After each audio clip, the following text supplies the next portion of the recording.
मेरो यो जिन्दगीको पहिलो ब्लग लिन गइरहेको छु म हैन। मेरो चाहिँ आज विकेन्डमा गाडी साडी धुने ओर्ने भन्ने मेरो प्लान थियो है। अब गाडी चाहिँ कचरा भएर बसिरहेछ। गाडी पुरै धुलो भएर बसिरहेछ। आज यसलाई गाडी एसी बनाउने ओर्ने के गर्ने सब थोक गर्नुपर्ने छ। त्यसैले सबभन्दा सुरुमा चाहिँ गाडी स्टार्ट गरौँ। कस्तो छ गाडीको अवस्था।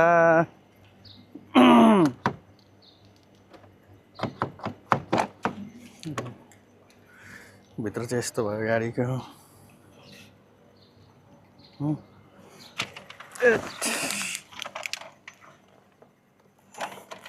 1 2 3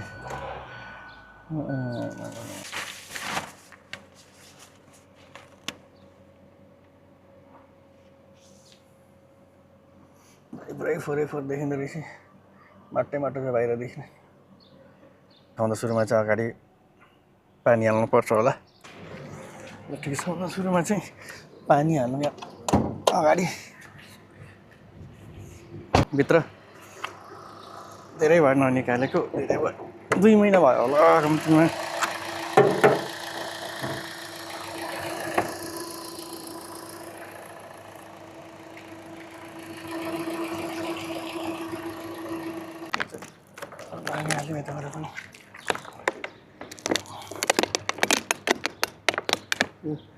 धेरै चाहिँ राख्यो भने हैन, यो के भन्छ, यो तलबाट पानी नै निस्किँदैन कि त्यो दुलो टालेर होला कि।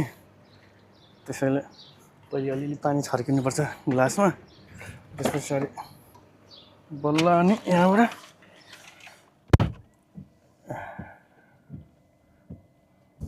हेलो अनि नमस्ते सबैजनालाई। यो मेरो जिन्दगीको पहिलो भ्लगमा तपाईँलाई स्वागत छ। आज चाहिँ म मेरो गाडी हेरिहाल्नु भयो होला बाहिरदेखि हैन। फोहोर भएको छ, लगभग नचलाएको 2 महिना भयो। अनि त्यही भएर चाहिँ म आज चाहिँ गाडीहरू धुन ओर्न, अन्तदेखि सर्भिसिङ गर्न या एसी बनाउन। एसी पनि त्यति खासै चिसो दियो जस्तो लागेको छैन। अलिअलि त चिसै छ, तर त्यस्तो चिसो छैन। यहाँ त अलि दिउँसो भएपछि लास्टै गर्मी हुन्छ हैन। त्यो बनाउन गइरहेको छु।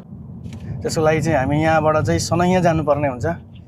सनैया भनेको चाहिँ यहाँ जहाँनिर मेन्टेनेन्सहरू गर्छ नि गाडीहरू, त्यो ठाउँलाई चाहिँ सनैया भन्छ क्या। त्यो चाहिँ प्रत्येक ठाउँमा हुन्छ। यहाँनिर चाहिँ युएईको प्रत्येक ठाउँमा, प्रत्येक सिटीमा एउटा चाहिँ नाम हुन्छ। त्यसको नाम सनैया हो क्या। सनैया भनेको चाहिँ नेपालतिर त्यो गाडी बनाउने ठाउँ भने जस्तै त्यहाँ एउटा बजार जस्तो भयो। त्यहाँदेखि गाडी बनाउने हुन्छ क्या। त्यहाँ जाँदैछु म।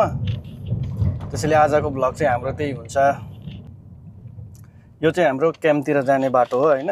यहाँ हाम्रो क्याम्पतिर जाने बाटो चाहिँ एकदमै सफा हुन्छ, राम्रो हुन्छ। र दुबई अबुधाबीमा चाहिँ सबैतिर ठुल्ठुलो घर हुन्छ भन्ने हुँदैन है। फेरि सिटीमा सेलेक्टेड त्यो 5-10 किलोमिटरको रेडियसमा चाहिँ त्यस्तो ठुलो घर हुन्छ। अनि बाइक राखेको चाहिँ यस्तै हो, यस्तो फोहोरहरू हैन। बाटो यस्तै खराब, कुन ठाउँमा के हुन्छ त्यो पनि थाहा हुँदैन। त्यही भएर मेरो साउन्ड त राम्रोसँग आइरह होला, तर यस्तै हुन्छ क्या जता पनि। अनि म चाहिँ यहाँ अबुधाबीमा एज अ QHSE अफिसर काम गर्छु है। र मैले मेरो कामको बारेमा या यो मेरो ठाउँको बारेमा तपाईँहरूलाई केही सोध्नु छ भने तपाईँहरू कमेन्ट गर्न सक्नुहुन्छ। म चाहिँ अहिले यहाँनिर युएईमा एज अ QHSE अफिसर काम गरिरहेको छु। तपाईँलाई मेरो कामको बारे सोध्नु छ भने या मेरो ठाउँको बारे, म चाहिँ अहिले वेस्टर्न रिजनमा छु। यहाँ हाम्रो कम्पनीको क्लाइन्ट चाहिँ एनिक हो क्या। अनि त्यसको बारे या कुनै ठाउँमा तपाईँ यदि अबुधाबीको वेस्टर्न रिजनतिर आउँदै हुनुहुन्छ भने तपाईँहरू मलाई क्वेसन सोध्न सक्नुहुन्छ। म त्यही अनुसारले म तपाईँलाई एन्सर पनि भन्नेछु है त। यो चाहिँ हाम्रो युएईको दामी रोड।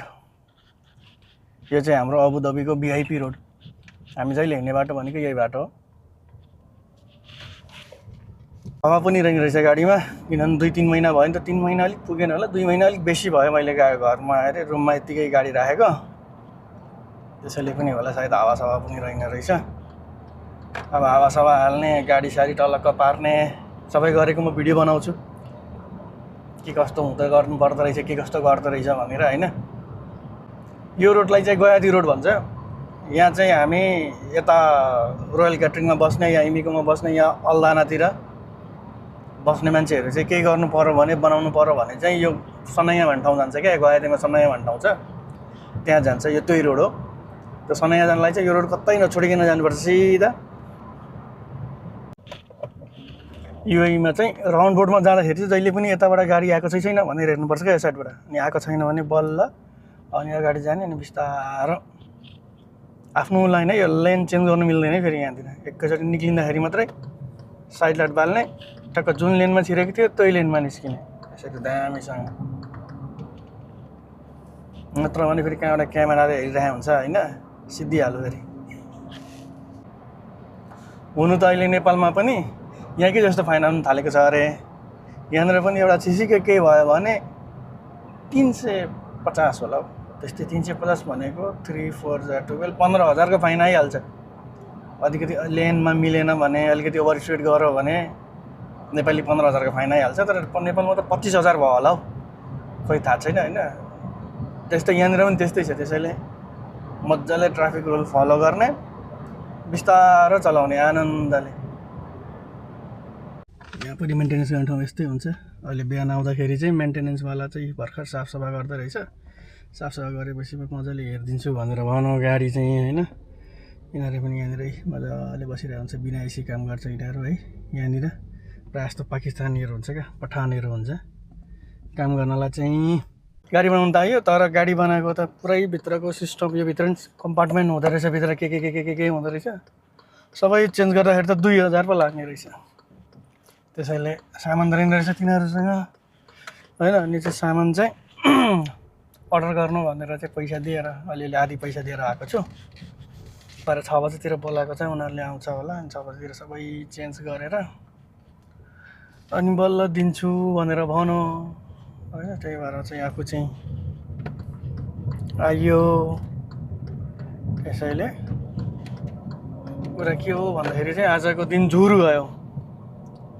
अब हेर्दा तर 2,000को त्यो बनाइसकेपछि चाहिँ 2-3 वर्ष चाहिँ ढुक्कले चलाउन मिल्छ भनेर भनेपछि चाहिँ ठिकै छ नि त। अब यसरी यहाँको गर्मी त्यस्तै हो होइन।